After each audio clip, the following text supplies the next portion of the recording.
ചിലപ്പം നമ്മുടെ hypnotic selling develop ചെയ്യാൻ വേണ്ടി നമ്മുടെ ഇൻഡ്യൂഷൻസിൽ നമ്മൾ വിശ്വസിക്കണം എന്ന് സാർ പറഞ്ഞു. അതിന് വേണ്ടിയിട്ട് ഓരോരുത്തരുടെയും ബ്രെയിൻ ടൈപ്പ് നമ്മൾ അനലൈസ് ചെയ്യണമെന്നും പറഞ്ഞു. അപ്പൊ ഇനി എന്താണ് നമ്മൾ ചെയ്യേണ്ടത്? അതായത് ഒന്നുകിൽ നമുക്ക് ഈ കളേർഡ് ബ്രെയിൻ കമ്മ്യൂണിക്കേഷൻ ഇൻവെന്ററി, അതായത് നമ്മളിപ്പോ പറഞ്ഞു റെഡ്, ഗ്രീൻ, ബ്ലൂ, പർപ്പിൾ, ഈ ബ്രെയിൻ നേച്ചർ അനലൈസ് ചെയ്യാനുള്ള കപ്പാസിറ്റി നമ്മൾ നേടുക. അതിനുള്ള കോഴ്സുകളുണ്ട്. CBCയുടെ സെപ്പറേറ്റ് കോഴ്സുകൾ നമ്മൾ തന്നെ നടത്തുന്നുണ്ട്. ഇനി അത് കൂടാതെ തന്നെ നമ്മുടെ ഇൻഡ്യൂഷൻ ഡെവലപ്പ് ചെയ്യാൻ വേണ്ടിയിട്ട് നമുക്ക് ടാരോ കാർഡുകളെ ഉപയോഗിക്കാം. അതും ഇത്തിരി ഹെക്ടിക്കായ സ്റ്റഡിയാണ്. ടാരോ കാർഡുകൾ എന്താണെന്ന് അറിയാമോ? ഇത് ഒരു ടാരോ കാർഡാണ്. അതായത് ഇത് 78 കാർഡുകളുള്ള 22 മേജർ അർക്കാനാസും ബാക്കി മൈനർ അർക്കാനാസും ഉള്ള 78 കാർഡുകളുള്ള ഒരു ടാരോ ഡെക്കാണിത്. ഇതിന്റെ സഹായത്തോടെയും കൂടി നമുക്ക് പലപ്പോഴും ഇൻഡ്യൂഷൻ, നമുക്ക് നമ്മുടെ മനസ്സിൽ ഉള്ള സംഗതികൾ, ഇപ്പൊ ഇൻഡ്യൂഷൻ എന്ന് പറഞ്ഞാൽ എന്താ, നമ്മളൊരു സാഹചര്യത്തെയോ സിറ്റുവേഷനെയോ കാണുമ്പോൾ നമ്മുടെ മനസ്സിൽ തോന്നുന്നത് അതിനെ നമുക്ക് വിശ്വസിക്കണം. പക്ഷെ പലപ്പോഴും നമുക്ക് ഡൗട്ടായി വരും, നമ്മൾ വിശ്വസിക്കില്ല.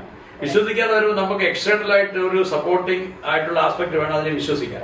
അതിന് നമുക്ക് ഇത്തരം ടാരോ കാർഡുകളെയും യൂസ് ചെയ്യാം. അപ്പം നമ്മുടെ ഹിപ്നോട്ടിക് സെല്ലിംഗ് ടെക്നിക് പഠിക്കുന്നവരെ അത് 1 ഡേ ട്രെയിനിങ് പ്രോഗ്രാമിലില്ല, 3 ഡേയ്സ് ലോങ് ട്രെയിനിങ് പ്രോഗ്രാം പഠിക്കുന്നവർക്ക് നമ്മൾ ഹിപ്നോട്ടിക് സെല്ലിംഗ് ടെക്നിക്കിന്റെ ഭാഗമായിട്ട് ടാരോ കാർഡ് റീഡ് ചെയ്യാനും പഠിപ്പിക്കും. അതായത് ഞാൻ ഇത് ടാരോ ഒരു ടാരറ്റോളജിസ്റ്റ് കൂടെയാണ്. അപ്പൊ അതുപോലെ തന്നെ പാസ്റ്റ് ലൈഫ് റിഗ്രഷൻ തെറാപ്പിസ്റ്റ് ആണ്. അപ്പം ഈ ടാരറ്റ് എങ്ങനെ വായിക്കണം എന്നുള്ളത് പഠിക്കും. അപ്പൊ ഇതൊക്കെ പിക്ചറാണ്. അതായത് ഫോർ എക്സാമ്പിൾ, നിങ്ങളൊരു കസ്റ്റമറെ കാണാം, ഒരു ഹൈ എൻഡ് കസ്റ്റമർ ആണ്, നിങ്ങളൊരു BMW കാറിന്റെ സെയിൽസിന് പോകും. അപ്പം നമ്മള് മിസ്റ്റർ ശരത്തിനെ ഒരു പ്രോസ്പെക്ട് ആയിട്ട് കണ്ടു, അവിടെ പോകുന്നു. അപ്പം മിസ്റ്റർ ശരത് ഈ BMW വാങ്ങുമോ ഇല്ലയോ? നമ്മുടെ മനസ്സിൽ എപ്പോഴും ഈ കസ്റ്റമർ, സെയിൽസ് പേഴ്സന്റെ ഒരു പ്രശ്നം എന്ന് പറഞ്ഞാൽ ഹയർ എൻഡ് കസ്റ്റമറെ കാണാൻ പോകുമ്പോൾ സെയിൽസ് സക്സസ് ആകുമോ എന്നുള്ള പേടി വളരെ കൂടുതലായിരിക്കും. ഒരു ചെറിയ ടിക്കറ്റുമായിട്ട് പോകുന്നവരെ സംബന്ധിച്ച് അത്ര പേടിയില്ല. എന്നാൽ ഒരു 80 ലക്ഷം 1 CR 1.5 CRന്റെ സെയിലുമായിട്ട് പോകുമ്പോൾ ഇത് കസ്റ്റമർ വാങ്ങുമോ? ഈ ഡൗട്ട് പലപ്പോഴും നമ്മുടെ സെയിൽസിനെ മുടക്കും. അപ്പൊ നമുക്ക് എന്ത് വേണം? സ്ട്രോങ് ഇൻഡ്യൂഷൻ ഉണ്ടെങ്കിൽ മാത്രമേ അത്തരം കസ്റ്റമറെ നമുക്ക് അപ്രോച്ച് ചെയ്യാൻ പറ്റത്തുള്ളൂ.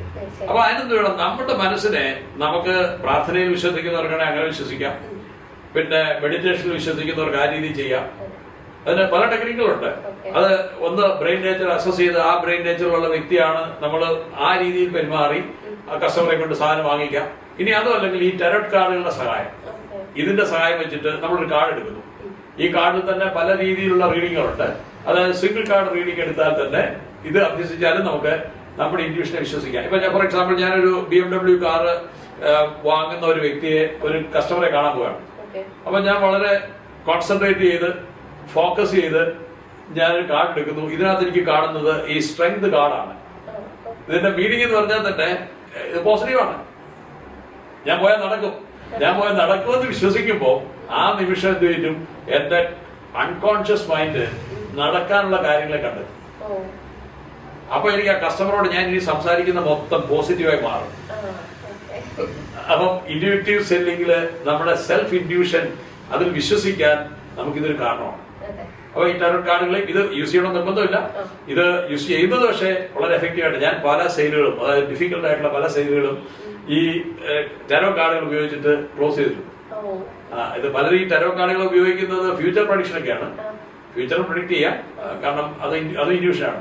അപ്പം എന്നാൽ കൂടി സെയിൽസിന് ഞാൻ ഇപ്പൊ ഞാനൊരു ബുക്ക് തന്നെ ഇത് എഴുതിക്കൊണ്ടിരിക്കുകയാണ്, ഈ ടാരോ കാർഡുകളെ എങ്ങനെ സെയിൽസിൽ യൂസ് ചെയ്യാം എന്നുള്ളതിനെ കുറിച്ച്. താമസിയാതെ ആ ബുക്ക് റിലീസാവും. അപ്പം അവിടെ നമുക്ക് ഇത്തരം കാര്യങ്ങളെ നമുക്ക് നമ്മുടെ ഇൻഡ്യൂഷൻസ് ഡെവലപ്പ് ചെയ്യാൻ ഉപയോഗിക്കാം. അപ്പൊ നമ്മുടെ ഇൻഡ്യൂഷൻ വളരെ ഇമ്പോർട്ടന്റ് ആണ്. കാരണം ആ കാര്യം നടക്കും, അല്ലെങ്കിൽ അതിന്റെ പ്രശ്നങ്ങളുണ്ട്, ഇല്ലെങ്കിൽ പ്രശ്നങ്ങളില്ല എന്ന് നമ്മൾ ചിന്തിക്കണം. അങ്ങനെ നമുക്ക് ഹിപ്നോട്ടിക് സെല്ലിംഗ് പ്രോസസ്സിലേക്ക് കടക്കാം. ഇനി ഹിപ്നോട്ടിക് സെല്ലിംഗ് പ്രോസസ് എന്താണെന്ന് ചോദിച്ചാൽ, കസ്റ്റമറെ ഹിപ്നോട്ടൈസ് ചെയ്യും. കസ്റ്റമറെ എങ്ങനെ ഹിപ്നോട്ടൈസ് ചെയ്യാൻ പറ്റും? വളരെ ക്വിക്കലി പറയുകയാണെങ്കിൽ, നമ്മൾ റാപ്പോ ബിൽഡ് ചെയ്യും. കസ്റ്റമറിൽ ഒരു വിശ്വാസം ക്രിയേറ്റ് ചെയ്യും. കസ്റ്റമറിൽ വിശ്വാസം ക്രിയേറ്റ് ചെയ്യണമെന്നുണ്ടെങ്കിൽ ഒന്നുകിൽ നമ്മുടെ ഹിസ്റ്ററി അവരറിയണം, അല്ലെങ്കിൽ നമ്മുടെ കമ്പനിയുടെ ഹിസ്റ്ററി അവർക്ക് അറിയണം. അതിന്റെ ക്രെഡിബിലിറ്റി പ്രൂവ് ചെയ്യേണ്ടതുണ്ട്. ക്രെഡിബിലിറ്റി പ്രൂവ് ചെയ്യാൻ ആവശ്യമായ ഡോക്യുമെന്റുകളും മറ്റു കാര്യങ്ങളുമായിട്ട് കസ്റ്റമറെ നമ്മൾ അപ്രോച്ച് ചെയ്യുന്നു. അപ്രോച്ച് ചെയ്തതിനു ശേഷം കസ്റ്റമർക്ക് നമ്മൾ പ്രൊഡക്റ്റ് ഇൻട്രൊഡ്യൂസ് ചെയ്യുന്നു. അപ്പൊ അവിടെ പ്രൊഡക്റ്റ് ഇൻട്രൊഡ്യൂസ് ചെയ്യുമ്പോഴും പ്രൊമോട്ടിംഗ് ആയിട്ടുള്ള ലാംഗ്വേജ്, എൻഗേജിംഗ് ആയിട്ടുള്ള ലാംഗ്വേജ് ആണ് നമ്മൾ യൂസ് ചെയ്യുന്നത്. അതായത് കസ്റ്റമർക്ക് ഓരോ നിമിഷവും തോന്നണം, ഞാനിത് പ്രൊഡക്റ്റ് വാങ്ങിയാൽ അല്ലെങ്കിൽ ഈ സേവനം കിട്ടിക്കഴിഞ്ഞാൽ എന്റെ ലൈഫ് ഇതുകൊണ്ട് മാറാൻ പോവുകയാണ് എന്നുള്ള ലാംഗ്വേജ് ആയിരിക്കണം നിങ്ങൾ യൂസ് ചെയ്യേണ്ടത്. അതെ. എൻഗേജിംഗ് ആയിട്ടുള്ള ലാംഗ്വേജ്, പ്രൊമോട്ടിംഗ് ആയിട്ടുള്ള ലാംഗ്വേജ് ആയിരിക്കണം അവിടെ യൂസ് ചെയ്യുന്നത്. അത് തന്നെ കസ്റ്റമറെ നമ്മുടെ സൈഡിലേക്ക് കൊണ്ടുവരും. പിന്നെ ഒബ്ജക്ഷൻ ഹാൻഡിൽ ചെയ്യുന്നതിലും ഹിപ്നോട്ടിക് സെല്ലിംഗ് ടെക്നിക്കുകൾ നമ്മൾ അപ്ലൈ ചെയ്യേണ്ടതുണ്ട്. കാരണം ഒബ്ജക്ഷൻ ഹാൻഡിൽ ചെയ്യുന്നതിൽ പ്രത്യേകിച്ചും കസ്റ്റമറെ കൗണ്ടർ ചെയ്യാനുള്ള ശ്രമിക്കേണ്ടത്, കസ്റ്റമർക്ക് സൊല്യൂഷൻ കൊടുക്കാൻ ശ്രമിച്ചുകൊണ്ടിരിക്കുക. അപ്പൊ അങ്ങനെ വരുമ്പോൾ കസ്റ്റമർ നമ്മുടെ സൈഡിലേക്ക് വരും. പിന്നെ കസ്റ്റമർ ചെയ്ത് ഫീഡ്ബാക്ക് എടുക്കുക. ഈ സയന്റിഫിക് സെല്ലിംഗ് ടെക്നിക്കിലൊക്കെ തന്നെ ഒരു ഹ്യൂമൻ ടച്ച് കൊടുക്കുമ്പോൾ, ഒരു ഇമോഷണൽ ടച്ച് കൊടുക്കുമ്പോൾ അത് ഹിപ്നോട്ടിക് സെല്ലിങ്ങിന് വഴിമാറി തരും. ഈ പലരും ചോദിക്കാറുണ്ട് സയന്റിഫിക് സെല്ലിങ്ങും ഹിപ്നോട്ടിക് സെല്ലിങ്ങും തമ്മിലുള്ള വ്യത്യാസം എന്താണ്? സയന്റിഫിക് സെല്ലിങ് അതിനകത്ത് ലെസ് ഹ്യൂമൻ അപ്രോച്ചും, എന്നാൽ ഹിപ്നോട്ടിക് സെല്ലിങ്ങില് മോർ ഹ്യൂമൻ അപ്രോച്ച് ആണ്. അതാണ് ഇതിന്റെ മേജർ ഡിഫറൻസ്. സയന്റിഫിക് സെല്ലിംഗ് എന്ന് പറഞ്ഞാൽ അതൊരു രീതിയിലൂടെ പോകുന്നു, അതിനകത്ത് ഹ്യൂമൻ അപ്രോച്ച് കുറവാണ്. പക്ഷെ ഹിപ്നോട്ടിക് സെല്ലിംഗ് ടെക്നിക്കിൽ വരുമ്പോൾ ഹ്യൂമൻ അപ്രോച്ച് കൂടുതലും ഇമോഷണലി ഒരാളെ കീഴ്പ്പെടുത്തും. ഇമോഷണൽ ബ്ലാക്ക് മെയിൽ എന്നൊന്നും പറഞ്ഞുകൂടാ, എന്നാൽ തന്നെ ഇമോഷണലി അയാളെ നമ്മുടെ സൈഡിലേക്ക് കൊണ്ടുവരും. അത് ഇത് ലോകത്തില് സക്സസ്ഫുൾ ആയിട്ടുള്ള എല്ലാ സെയിൽസ് പ്രാക്ടീഷണേഴ്സും സെയിൽസ് ട്രെയിനേഴ്സും ഒക്കെ യൂസ് ചെയ്യുന്ന മെത്തേഡാണ് ഹിപ്നോട്ടിക് സെല്ലിംഗ് ടെക്നിക്ക് എന്ന് പറയുന്നത്. ഇതിന് മറ്റൊരു പ്രയോജനം എന്ന് പറഞ്ഞാൽ ഹിപ്നോട്ടിക് സെല്ലിംഗ് ടെക്നിക്ക് ഉപയോഗിക്കുന്ന വഴി പെർമനന്റ് കസ്റ്റമറെ ക്രിയേറ്റ് ചെയ്യാൻ പറ്റും. എനിക്ക് ഈ ടെക്നിക്ക് അപ്ലൈ ചെയ്തുള്ള ഗുണമെന്ന് പറഞ്ഞാൽ 15 വർഷം മുമ്പ് ഞാൻ പഠിപ്പിച്ചിട്ടുള്ള സ്റ്റുഡൻസ് ഇന്നും എന്റെ അടുത്ത് എന്റെ ഫർദർ കോഴ്സുകൾ എടുക്കാൻ വരുന്നുണ്ട്. കാരണം എന്താ, അവിടെ ഒരു ഹിപ്നോട്ടിക് സെല്ലിംഗ് അപ്രോച്ച് ഉണ്ട്. അവരെ മാനസികമായിട്ട് നമ്മളുമായിട്ടൊരു കണക്ഷൻ ബിൽഡ് ചെയ്ത് വെച്ചിട്ടുണ്ട്. റെഫറൻസുകൾ ഇഷ്ടം പോലെ കിട്ടും ഈ ഹിപ്നോട്ടിക് സെല്ലിംഗ് ടെക്നിക്കുകൾ അപ്ലൈ ചെയ്ത് കഴിഞ്ഞാൽ. പിന്നെ വേറൊരു കാര്യമുണ്ട്, ഈ ടെററ്റ് കാർഡൊക്കെ പഠിച്ചിട്ടുള്ള വ്യക്തിയെ സംബന്ധിച്ച് മറ്റൊരു ഗുണം, ഇപ്പൊ ഒരു കസ്റ്റമറെ നമ്മൾ വിസിറ്റ് ചെയ്യുന്നു. ഈ കസ്റ്റമറെ വിസിറ്റ് ചെയ്യുമ്പോൾ കസ്റ്റമർക്ക് ഒരു പ്രോബ്ലം ഉണ്ട്. നമ്മുടെ ഈ അതർ ദാൻ സെല്ലിംഗ് കസ്റ്റമർ ചോദിക്കുകയാണ്, ഇപ്പൊ ഞാനൊരു പ്രോപ്പർട്ടി വാങ്ങാൻ പോവുകയാണ്, അത് വാങ്ങണോ വേണ്ടേ? നിങ്ങൾ ചിലപ്പോൾ അവിടെ പോയത് വാഷിംഗ് മെഷീൻ വിൽക്കാനായിരിക്കും. പക്ഷെ കസ്റ്റമറോടുള്ള ഇന്ററാക്ഷനില് കസ്റ്റമർ പറയുന്നത്, ഞാൻ എന്റെ അടുത്തൊരു പ്രോപ്പർട്ടി നോക്കി വെച്ചിട്ടുണ്ട്, നിങ്ങളുടെ തരം അനുസരിച്ചിട്ട് നിങ്ങൾക്ക് അത് വാങ്ങണോ വേണ്ടേ? നിങ്ങൾക്ക് റൈറ്റ് അഡ്വൈസ് കൊടുക്കാൻ പറ്റിയ കസ്റ്റമർ നിങ്ങളുടെ കൂടായില്ലേ?